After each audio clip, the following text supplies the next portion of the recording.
بنقدم رئيسة هاي أو اللي بترأس هاي الجلسة البروفيسورة الدكتورة فيكتوريا روي، واللي هي حاليا من كادر إدارة الكلمة الجامعية لفصل 1، وهي طبعا بتوجيه من فول برايت، وكعالمة أو باحثة من فول برايت، هاي المؤسسة العالمية الكبيرة، وهي هون لتبادل خبرتها أو تبادل خبرتها مع الطلاب وتعطيهم خبرتها. Dr. Victoria Rue, thank you for sharing this first session.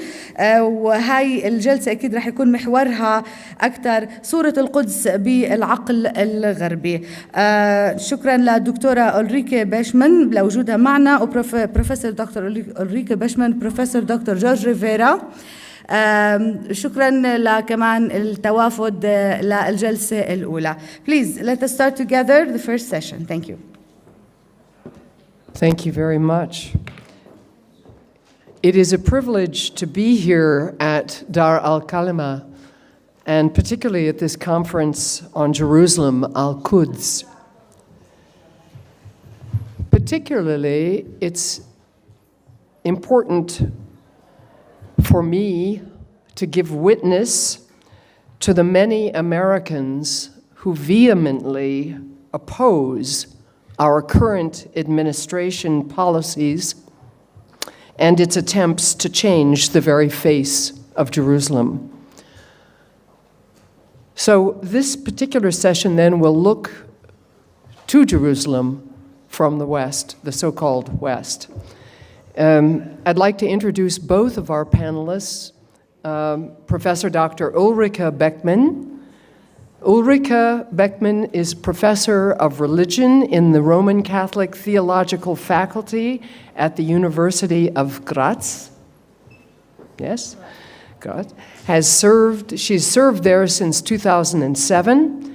She is the director of the Institute for Religious Studies, and among her many publications, in 1995, she co-edited a book with Reverend Dr. Mitri Raheb, which is called Rooted in the Holy Land. She is a long-time colleague and supporter of Dar al-Kalima.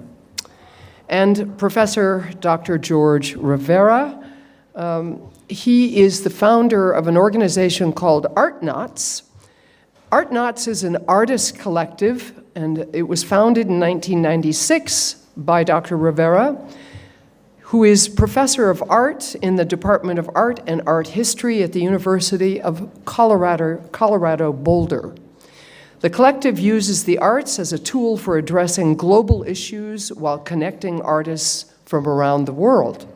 The group has exhibited work in museums, universities, galleries, and public spaces, including Dar al-Kalima's, on 4 continents, and has captured the attention of art critics both in the United States and internationally. The collective has worked at the intersection of critical consciousness and contemporary artistic practice to impact change for almost 2 decades. In addition to his many publications, George has also co-authored with Beth Krensky a book called Global Locational Art, The Artnauts in Palestine, published by DR in 2016. So now I invite to the podium Professor Dr. Ulrike Beckmann, who is giving us her paper, which is entitled Scottish and English Perception, Religious Perception, as a Source for British Politics. Dr. Beckmann.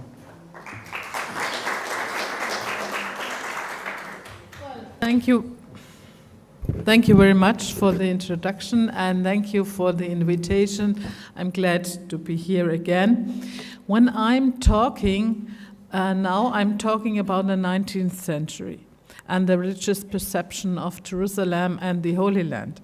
But if you heard Mitri Raheb talking about a book he was not able to write together with a colleague, you will see I'm talking also of the present times.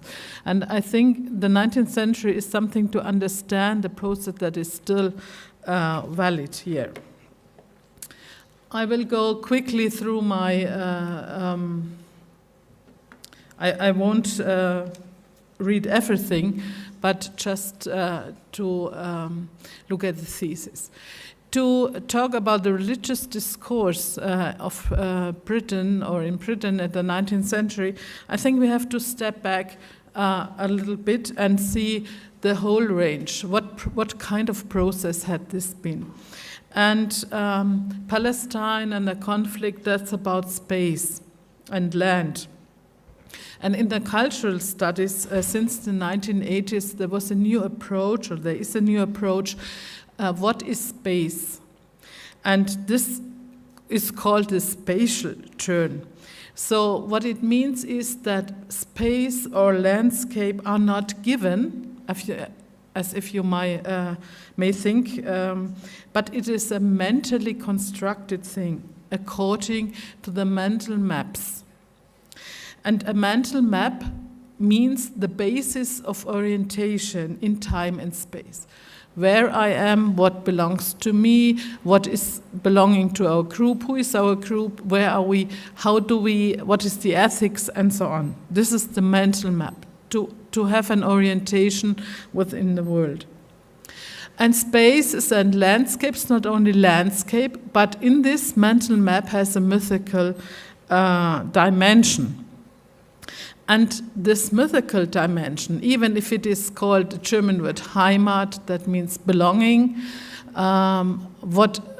you have the discourse here all the time.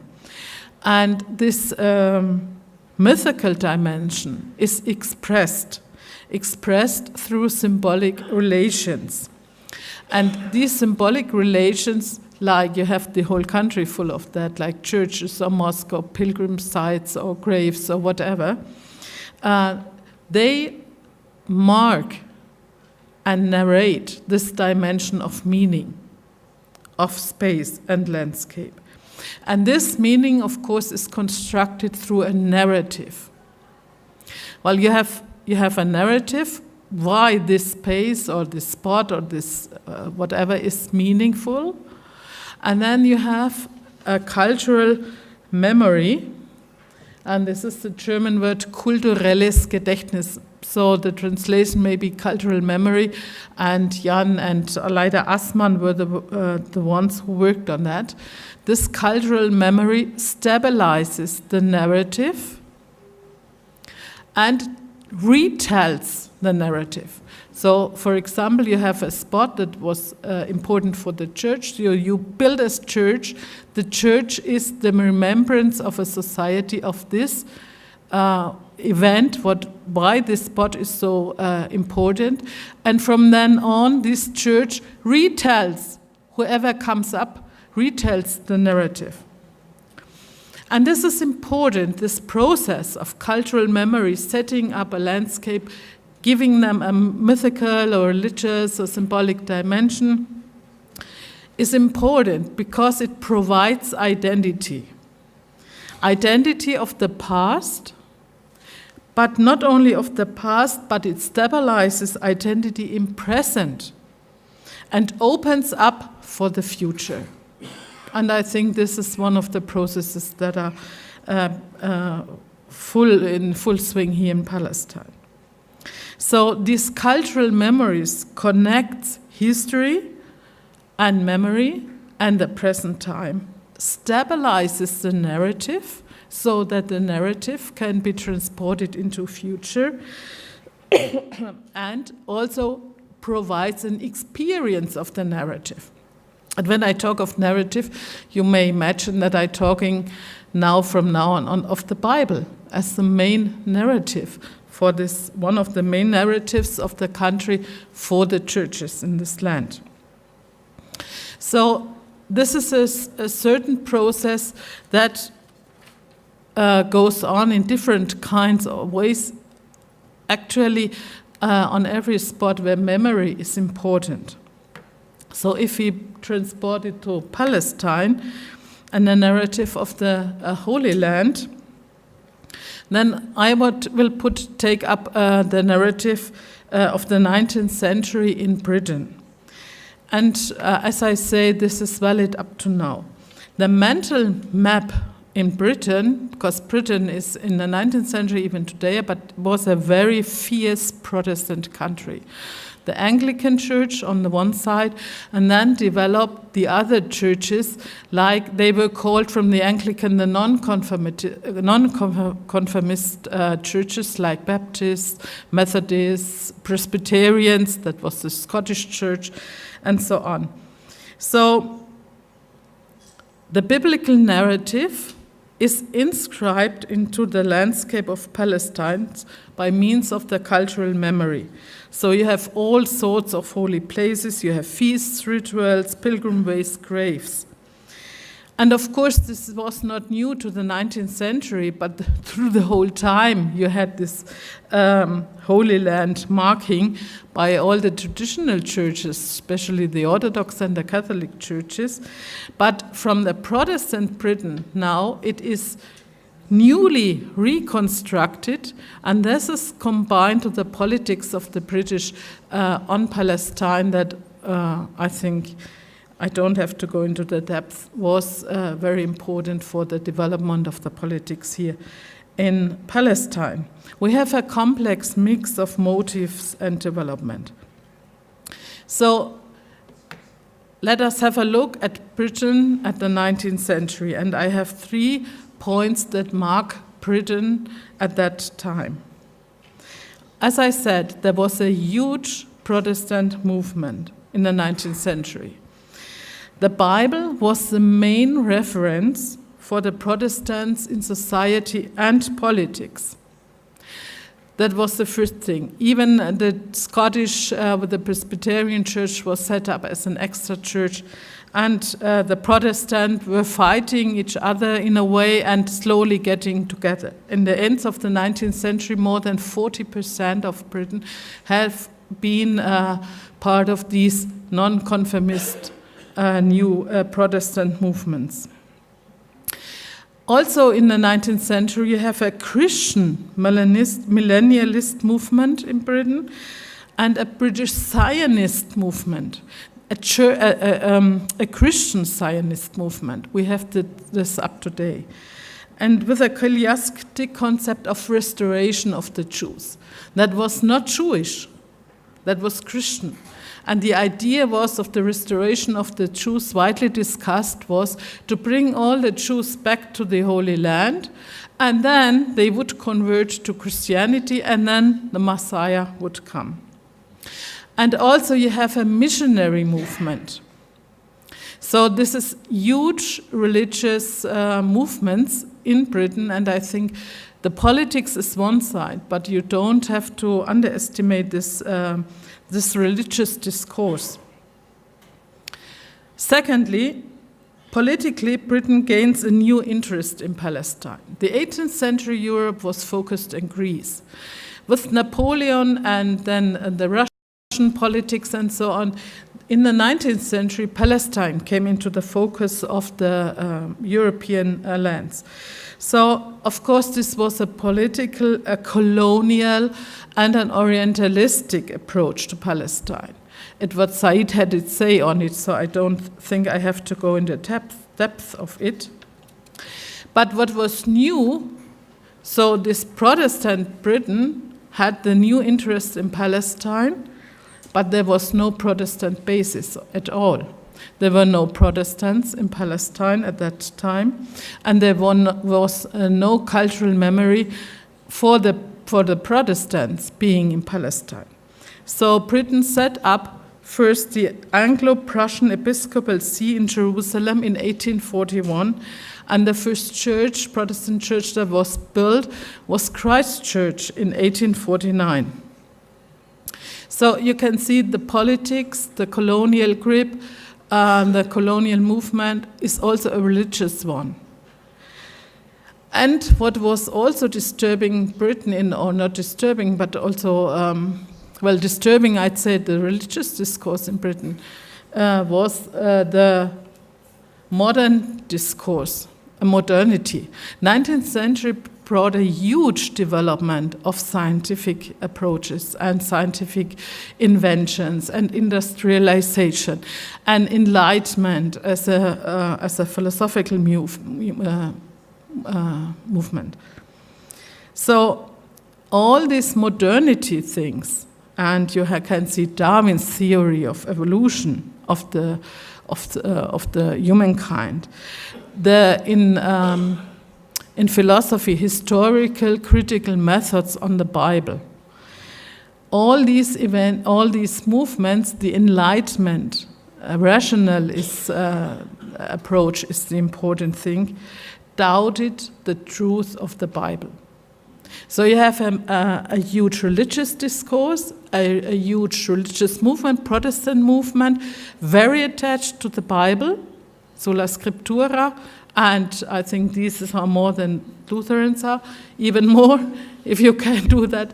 And you have modernity. And this is doubting the Bible in many ways. And what is now important for Palestine in this way is, I take my thesis and then we'll try to show how it works, that Palestine is the only spot where now science, modernity, and Bible can come along and be not contrasted. I will explain it. Because like the new studies, like religious studies, like archaeology, linguistics, they had the grip on Palestine, or they tried to prove the Bible, first of all through identification of names. So you have the Arab names, and they seem similar to the Hebrew names of the Bible, of sites, of locations.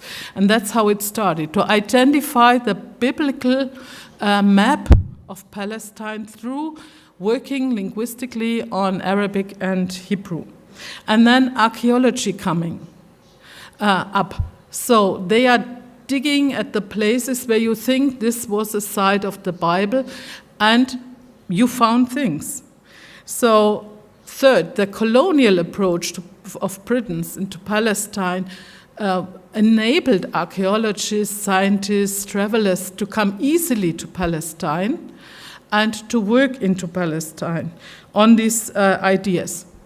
And with all these, travelers and pilgrims were increasing, coming down and traveled to Jerusalem and Holy Land, and that was one of the important, their reports was one of the important things to increase it. So, with archaeology, now you could dig up the Bible. So a modern way of science proved the Bible to be true. And this was only possible in Palestine. So science that criticized the Bible as myth was now used to prove the truth of the Bible and not the belief of the churches like Orthodox and Catholic, actually. So the Protestants had a scientifically approach to Palestine in order to prove the Bible. And that was different from the other churches.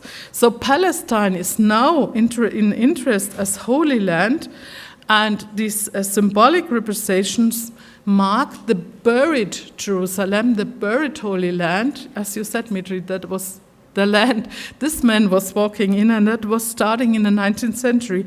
And this buried Jerusalem and this buried country, that is the real Jerusalem and the real Holy Land. And that allows for the demand that Palestine should come under Christian rule of a Western states and not being under the Ottoman Muslim rule. And an increasing archaeology founding the Palestine Exploration Fund set up by the Britons in the 19th century was one of the tools in order to dig up the real Holy Land, the real Jerusalem, and to represent the real Jerusalem.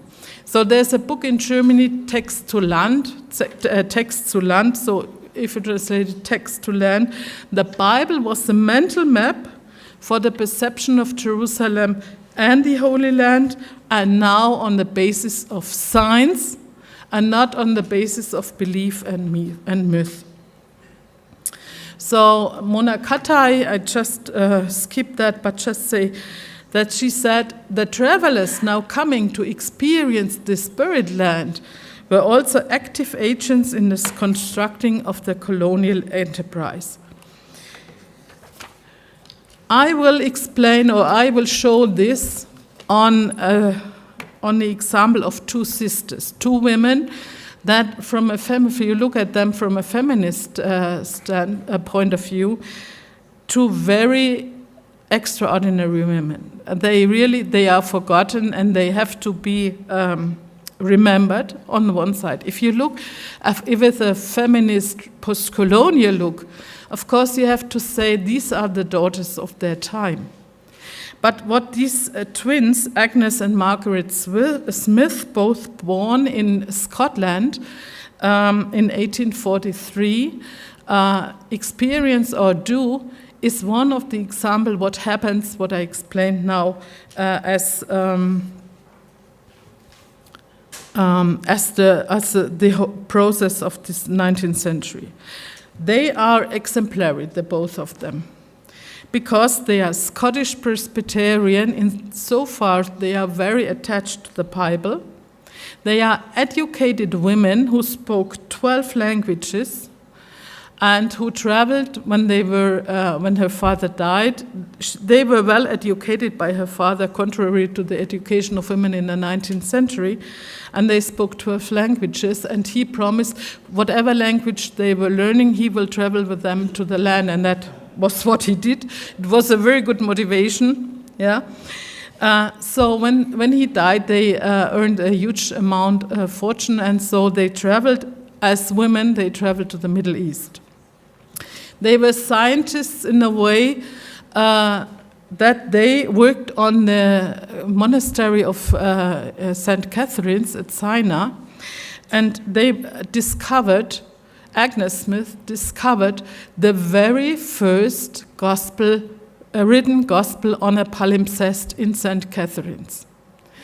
And so they were scientists, not digging up archaeology, but in the manuscripts, and indeed, they found the buried Jerusalem. Indeed, they found the very oldest New Testament manuscript. They were not allowed to Cambridge. At that time, women were not allowed. They set up a house at Cambridge, Castlereagh, and had a lot of scientific discussions there and worked through, I think, 30 or 40 years on these manuscripts.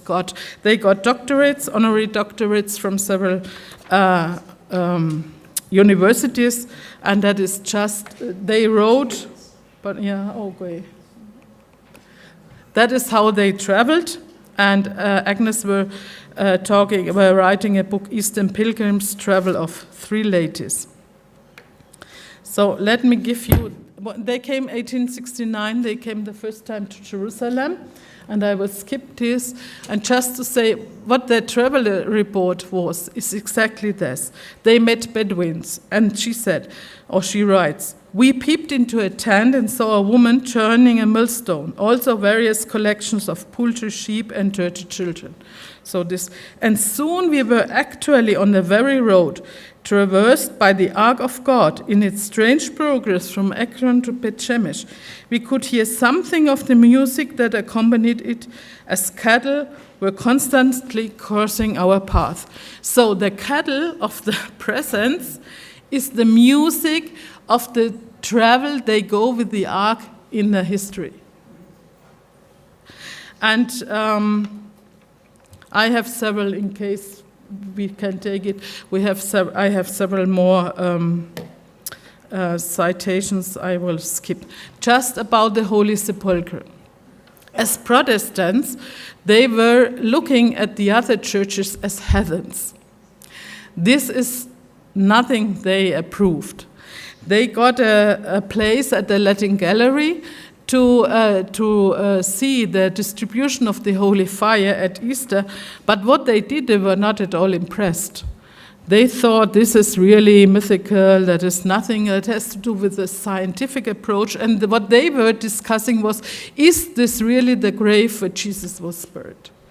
And they say, all depends on the course, it's a discussion, Agnes repeats, so, all depends on the course of the second wall, for it is certain that our Savior suffered without the gate.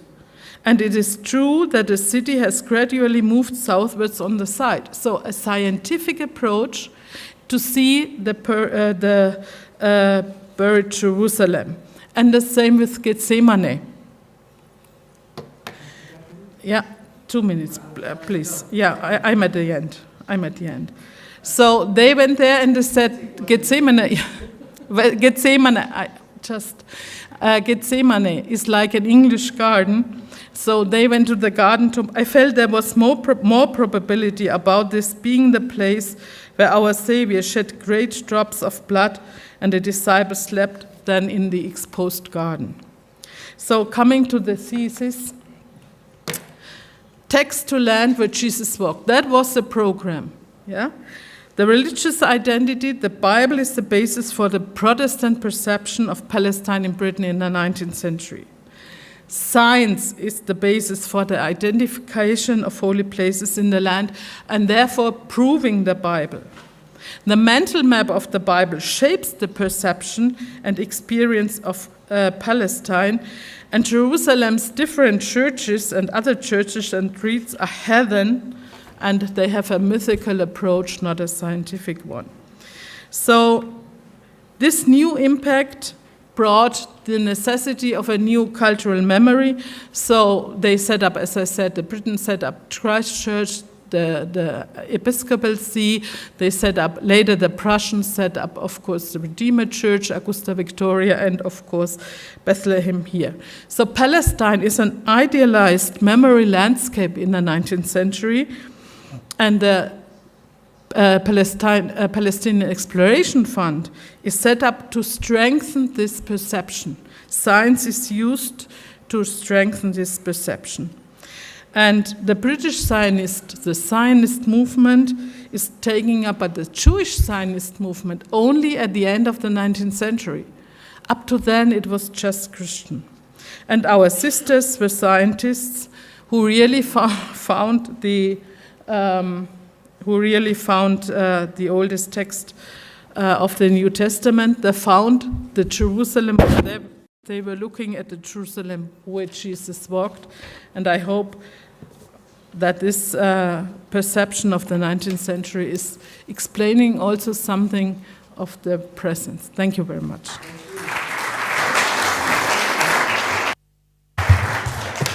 Thank you, Dr. Beckman. We welcome now Dr. George Rivera. And the title of his paper is Jerusalem as a Floating Signifier, Views from an American Perspective.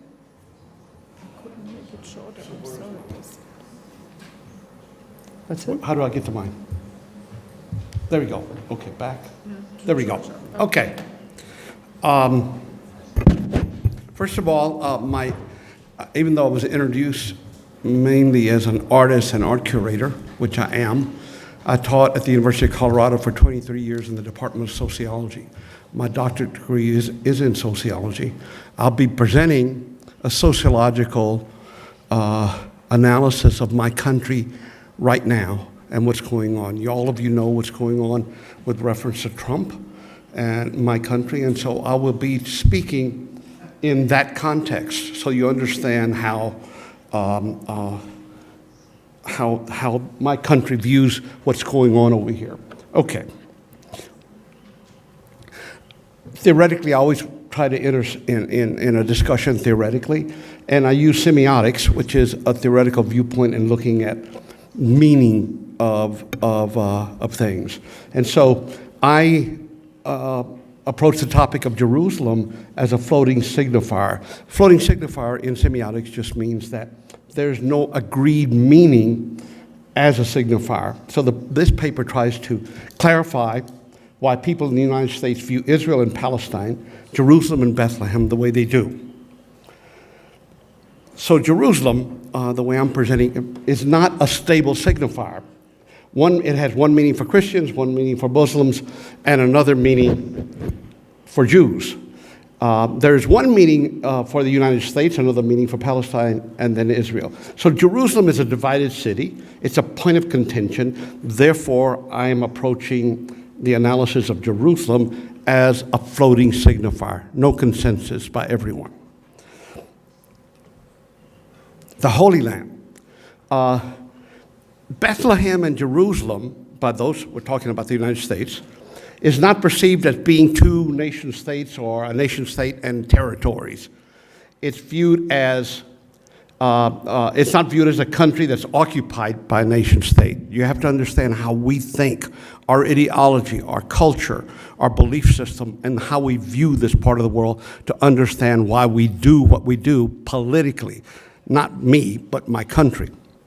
So the U.S. population views the Holy Land as being one area, not two separate lands, Israel and the occupied territories. So when we look at Jerusalem, the concept of the Holy Land is the way we look at it. We don't see the two spaces that are in contention right now.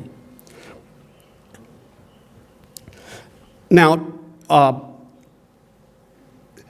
want to offer some propositions on why the United States, the population of the United States, thinks the way it does.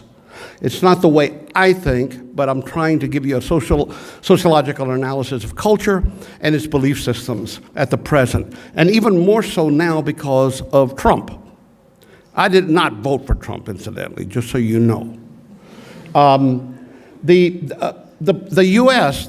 population in general views what's going on here between Israel and Palestine as a war between Jews and Muslims.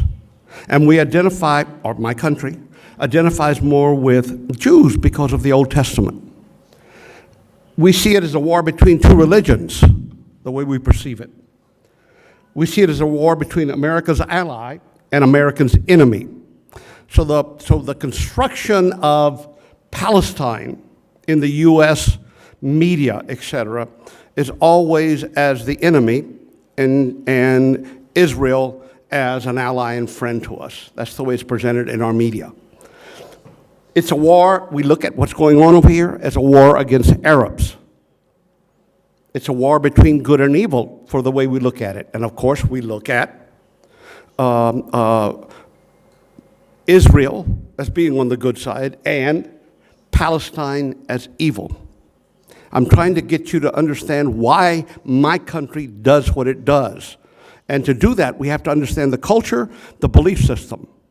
And this is the dominant belief system. Not everyone believes this in the United States, okay? But right now, because of Trump, it's the ideology that's dominating our country. It dominated before, but it's coming up more and more because of Trump and his ways of lying about everything and making enemies out of everyone in the world, including within our own country. Okay. So I'm going to present another point of view to contrast what I just told you, right? In the U.S., there are group demonstrations against Israeli policy and the occupation. So we're countering this other ideology that's there and is a dominant ideology. And there are some of us that are trying to counter that ideology as Americans. There are religious institutions, as you know, the Lutheran Church has been a big leader, against the occupation. And there are individual protests, meaning individuals doing individual acts, and I'll show you some examples of that. This is a protest that was held in my city, Denver, against, and you can see how the protest is in reference to what was happening over here in the occupation. So we have, again, no military aid to Israel in occupation. This is a demonstration that, again, in my city, Denver, but they happened all over the U.S. So there are people who are trying to create a different narrative about what's going on, the true narrative of what's going on, so that we, right, to counter that ideology that's dominating. This is at our state capitol, and you can say, stop bulldozing Palestinian homes. This is, again, the demonstration that one example of demonstrations that are held in the United States to support Palestine and against the Israelis. This is, I mentioned individual protests. This is on the back of an automobile when I was going to the restaurant to eat. And this is typical of some people. They put these stickers on the back showing that they're protesting against what's happening here by the Israelis. So it says, shame on Israel, free Gaza, stupidity kills, please. That's another one on Republicans. But nonetheless, it's an individual protest about saying something about what's going on over here to counter that dominant ideology. As I told you, that not everyone believes that. So there's examples of that. Now let's get into something else. Why the U.S. doesn't protest too much against walls. The Israeli wall separating Palestine from Israel. That's because we believe, the United States ideology, that walls are necessary to prevent to keep undesirables out. Especially right now under the age of Trump, they're separating families from their children. From Mexico, I am Mexican. I'm part Apache and part Yaqui Native American Indian. As was said in the beginning, don't let it happen here what happened in the United States, where they eliminated mainly the Indian population, the Native American population. Okay, so. George, back off from the microphone a little bit so it's popping. Okay, so the Israeli wall is not an issue for us because we are a nation that's into walls. The U.S.-Mexico border wall normalizes walls for us. Instead of looking at it as something horrible, it becomes normal that, oh yes, countries put walls to keep people out. And so the U.S.-Mexico border wall extends from the Atlantic Ocean in Texas through New Mexico and Arizona all the way to the Pacific Ocean in California. And there are parts that have gaps, and Trump wants to build more so that there is a wall all around. So let's just keep going. We don't have a wall in Texas because this is the Rio Grande River. And the river separates Mexico, that's Mexico, from the United States, the river in Texas. Okay. Now, this is the horror of the wall. This is in Nogales, Arizona. On the other side over there is Mexico. On this side is the United States. So we get used to walls, keeping people out. That's become, we are not, as a country, that upset about the Israeli wall because we have normalized walls as a way of keeping people out. Now, we're so stupid that we put the wall all the way into the Pacific Ocean, right? So you can see it doesn't stop at the land, it goes into the ocean, right?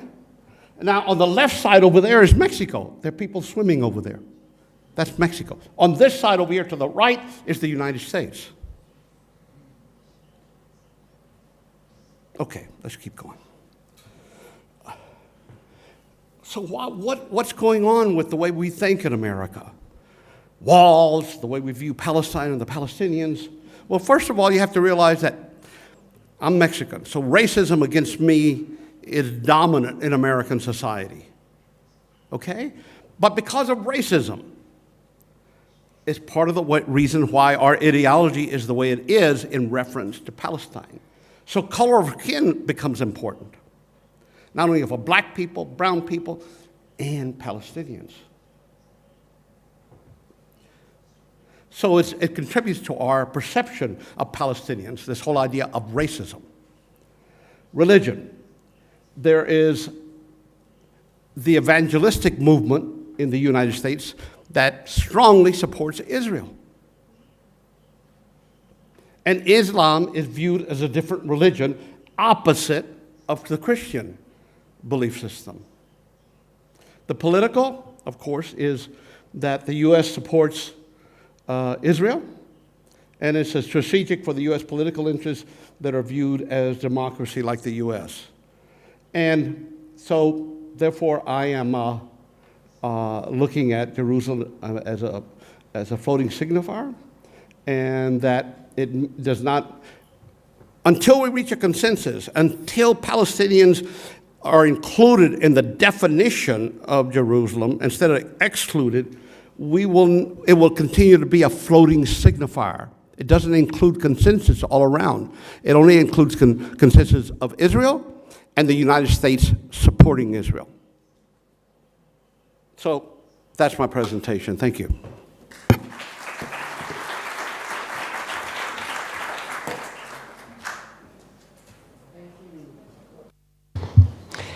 Thank you, Dr. Rivera. We have time, I believe, for questions at this point for our panelists. So I would love to hear your questions. Is there someone that has a microphone that can, yes, that can take that around? Here's a question down here. If you could bring the microphone down. Thank you.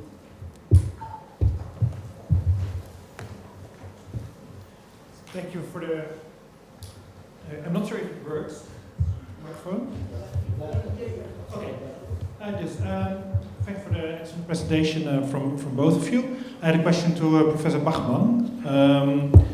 When you presented the views of the Smith sisters on the Holy Sepulchre Church, it seemed that they didn't really take a scientific approach. They said, we don't believe it can be there because of what we see happening there. It's like a steamboat cabin.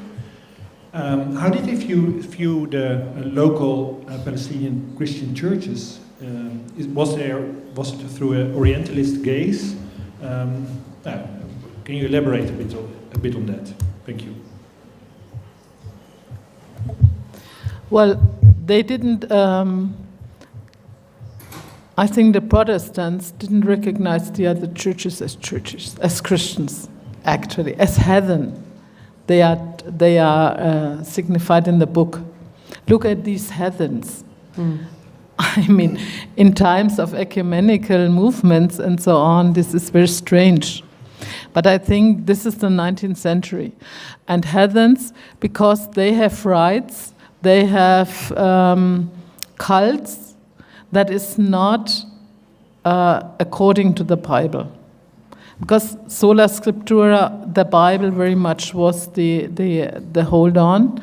And they were not happy with these churches and with these traditions. And as I tried to show, I had to leave out text, but as I tried to show, they looked at the thing from a scientific approach. So they want to find the Bible, but only through science. And the Orthodox and the Catholic approach was a mythical approach for them, and therefore a heathen approach. And they didn't like the monks. They were very much astonished to they were traveling like the colonial people were traveling with a cooking tent and a cook and a dragoman and so on. So they were very astonished to see the dragoman being a Coptic deacon. And they recognized him in the church. So afterwards they started to have a theological discussion with him. Yeah. So what about these places? And these places were not important for them like in the Orthodox or traditional view, but just to signify where the real Jerusalem buried under the earth is. So the real Jerusalem is the scientific, proved, biblical Jerusalem. And I think this is the very certain point so you can stick to modernity and to the Bible. And that was what was contested at the time. And this is only possible in Palestine. Thank you, Dr. Beckman. We have a question here and another question here.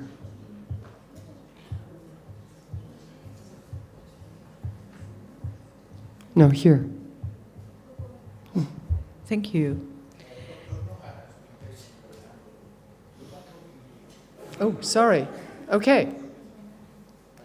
Go ahead, please. Okay, go ahead. Actually, the question relating to the Holy Land, and the presentation you had given, if looking at the meaning of Palestine to the Jews, and the restoration of the Jews initially started by Britain, where is the concept of the promised land for the Jews? For the Christians and the Muslims, the most prominent term for us is the Holy Land, but definitely for the Jews, it's not the Holy Land, it is the promised land. And that is affecting tremendously the actual map that is taking place today vis-a-vis the mental map, which is historical or cultural. If taking or considering this dichotomy between the promised land and the Holy Land, and day-to-day actions on ground, how do we perceive the solution today? Thank you.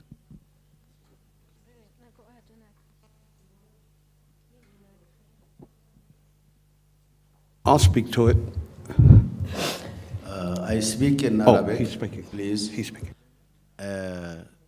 أسأل الدكتور ريفيرا، وجهة النظر التي قدمها ليس معرف بها كثيرا في الشرق. الثقافة الشرقية تنظر دائما إلى ثقافة الطبقة الحاكمة.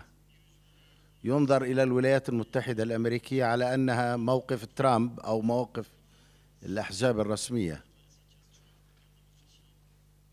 إلى أي مدى؟ I'm sorry. Right. We need a translation box for Dr. Rivera. Excuse us. Could we use yours for the moment? Yeah, I tried to get a translation box, and they told me that we were going to be in English, and that I didn't need one. Sorry. Okay, thank you. Here Is we it go. on? Is it ready? Here we go. Is it ready? Back to you. Okay, I'm ready. Okay, please again. Please. وجهة النظر التي قدمها دكتور ريفيرا. I don't know how to. Wait just one moment. Okay, is it on? Is it on? I don't hear Yeah, anything. You don't hear anything. Please go ahead. وجهة النظر التي قدمها الدكتور ريفيرا ليس معرف بها أو ليست شائعة I have it. في الشرق. الشرقيون ينظرون إلى موقف الولايات المتحدة على أنه موقف النظام الحاكم أو الإدارة الحاكمة أو الأحزاب الحاكمة. وجهة النظر هذه قليلة. هل يتوقع دكتور ريفيرا أن يجري تحول واسع وعميق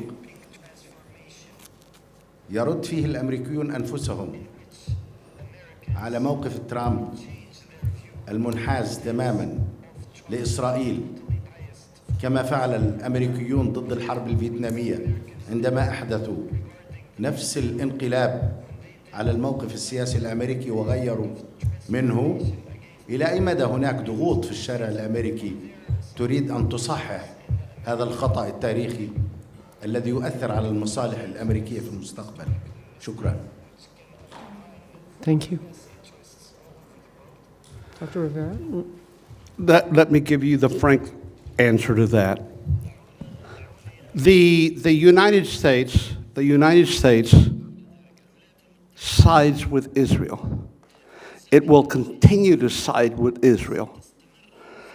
In the past and in the present and in the future, the Jewish lobby in the United States is very, very, very strong. So politicians pay a big attention to lobbyists. So that's one thing that's holding everything back. Secondly, what I presented is the dominant ideology within my country, because they don't understand what's going on over here. They don't even know that there's an occupation, right? They just see the Holy Land. They don't see Jerusalem and they see Jerusalem and Bethlehem as just part of the Holy Land, and there's nothing going on. Now, I am completely against what my country is doing. More and more people are trying to come to that realization. But as of right now, personally, I'm very pessimistic on policy changes with reference to Israel. Now, having said that, myself and other people are working really, really strongly to stop Trump in the next election. But it doesn't mean that we might be able to. I'm pessimistic even about that within my own country. Because Trump is an embarrassment not only to all of you in the world because of what he's doing, he's an embarrassment to us. He doesn't represent us, the population of the U.S., but he has a following. And that following is racist, that following is very xenophobic, that following is dominating politics right now. So my answer to you, I am not optimistic that we're going to move beyond just supporting Israel. Now, if Israel does something incredible, like drop the bomb or something, I think then we would step in some kind of way. But right now, given the way it's going, I do not think that the United States is going to change policy that it has with reference to Israel, siding with Israel against the Palestinians. That's just my honest opinion of my culture and my country. Dr. Rivera, I'd like to just add another thought to your thoughts from my perspective, if you don't mind, and that is that I think that Netanyahu has very clearly divided American Jews, particularly the Reform movement and the conservative movement, divided them completely, and I think they are now much more open to understanding the plight and the struggle of Palestinians, whereas Netanyahu seems to get most of his support in the United States from Christian Zionists. So I'm not sure it's about AIPAC anymore, thankfully. Did you want to, Dr. Beckman, did you want to answer a comment? Yeah, I want to respond to your question. I'd say the Christian Zionist movement was to fulfill the Bible and to bring back the Jews to the Holy Land as a promised land, but in order to bring up the Messiah. So the Jews being restored in the Holy Land will convert to Christianity, and then the Messiah will come. It is a perspective of the end of the days. That's the idea. Yeah, the Jewish Zionist movement was not religious in the beginning. It was a political movement. So, and I think nationalism in Europe and anti-Semitism in Europe brought up the idea. So the idea every nation has to have a country or a land is new, is from the 19th century. And that brought up the idea the Jews as a nation should have a land on their own. And the anti-Semitism was forcing that. So the Jewish Zionist movement was a political one. They weren't religious at the beginning. Only because they didn't have too much support within the Jewish communities, they took up this religious discourse. It was added to a political discourse. Of course, now it's working. And I think it is working especially since 1967.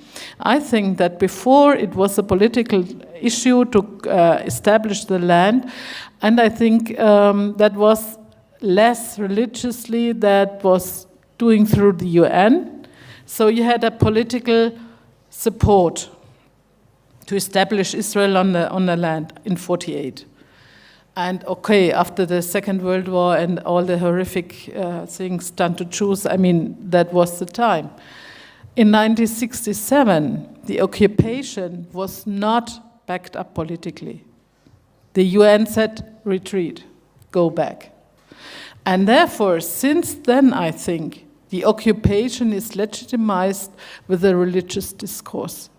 Because who wants to say something against religious beliefs? It's difficult. And I think this comes up since 1967 because the political issue is cut down. It's not legitimized. And for Christians, since then, they have this view on the end of the days. these fundamentalistic movements, the Christian Zionists and so on. So they have their own perception, I think. And this is different from the other perception. So that this goes together on the ground is one thing. But the ideas, what should be in the end, are very different. And I think the Jews don't think that they will convert to Christianity and the Messiah will come, so they take whatever they get. Strange bedfellows. We have a question back here. Dr. Nuha? Oh. So, excuse me. My question Please? My question is to Professor Rivera. To which extent do you think that those who support Israel in the United States can or will continue to utilize religious matters for political purposes, especially among the new generation at the universities? Thank you. To me? He addressed it to you. Do you want to respond? As I understand the question, first of all, there's great paranoia of difference in the United States. We've always had that. That's become racism is there. We are difficult in tolerating difference. So the new immigrants coming into the United States just accentuates a belief system that's always been there. And especially since they're coming from Mexico. I mean, if nothing else, you know that it's a racist wall because we have it on the Mexican side of the United States and we don't have it on the Canadian side. Okay, a new generation of Jews is coming up. I mean, but some of them are thinking differently than the older generation of Jews. Okay, so there's a little hope there. But right now, I look at what's going on in my own life as a microcosm of what's going on in the society. So for example, when I lecture in a classroom and I bring up Palestine, Jewish students will come up and counter that a lot, make it very difficult for me to teach. When I give papers throughout the world and talking about Palestine, Jewish professor intellectuals will heckle me to the point where I can't deliver my presentation. So that is the reality that I'm around. One day that will stop, hopefully. But as right now, that's an indicator of that ideology and that unless you come out here, you don't understand what's going on out here. So the times that I've been out here, and belief systems are very difficult to break. It's like this a lady said here in front, there is the promised land. Well, I didn't understand till I came out here and talked to rabbis that said that God gave them this land. I don't understand that concept, right? God gave the land to the Native Americans in the United States, but we don't have the weapons to enforce that it's our land. So the U.S. keeps all of the land, took all the land away from us, right? But here, right, the concept of the promised land is something that I don't understand, and a lot of people don't understand. Because how can you own something and these people got to get out of here because God gave me this? I don't understand that concept because it's foreign to the way I think. And if you look at history, colonizers have taken land from everyone. And they think that God gave them that land. Even in the U.S., it was manifest destiny, was the philosophy that made them go from the Atlantic Ocean all the way to the Pacific Ocean and take away the land of the Native American. So, thank you, Dr. Rivera. Let me make, we're being asked to stop at this point. I'm sorry, Dr. Nuha. Do you want to just state your question and we can all think about it during our break? What's that? Bringing the Bible alive. Thank you. Bringing the Bible. My question is, if we are going to be very imaginative and think that these sciences, what if there was no a Zionist movement? And there is archaeology, and there is, wouldn't it be just for tourism's sake, bringing that Bible alive. And for the young man that asked, what was the position of the local churches? We wrote the Bible. We were on the land. We had nothing to prove. So we didn't have this accelerated ideology where it wanted to take away from, we didn't have to prove anything. Our names developed logically. The sites, one site was Jewish, what was a Greek, became Christian, became or Jewish, became, and then Muslim, and then you never know whatever. And the question of bringing the Bible alive, let me just give you an example, and my friend here from the Church of Sweden will understand what I was saying. And I kept saying, Jordan is so smart. The Jordanians are so smart. What they have done is that they have moved the place of the, what do you call it, the baptism. Yeah. The baptismal, all of a sudden, the Jordanians decided, and for our Jordanian friends, I think this is brilliant. Groups are coming to see where Jesus was baptized. And for the past 2,000 years, we've been telling them that he has been baptized on this side. But exactly what has been done is that it was brought alive. And I think this afternoon we will talk about how the Palestinians are looking at archaeology, and actually maybe not looking at the biblical archaeology, but they are looking at the evidence, whatever archaeology has been dug by, under the name of archaeology, and saying, this is correct, this is not correct. And here, what worries me, and this I don't say about you, when we say scientific, using science, then it puts everything that is not scientific. Science becomes, rationality becomes for the Zionists. And we people have they are like me. Yeah? Thank you, Dr. Nuha. All right, we appreciate طبعا Dr. Nuha Khouri's passion. If it wasn't like that, it wouldn't be الكلمة anyhow. So thank you so much for this panel. Thank you, professors, doctors, Victoria Ruwe, Ulrike Bishman, and Dr. George Rivera. Thank you for your perspective.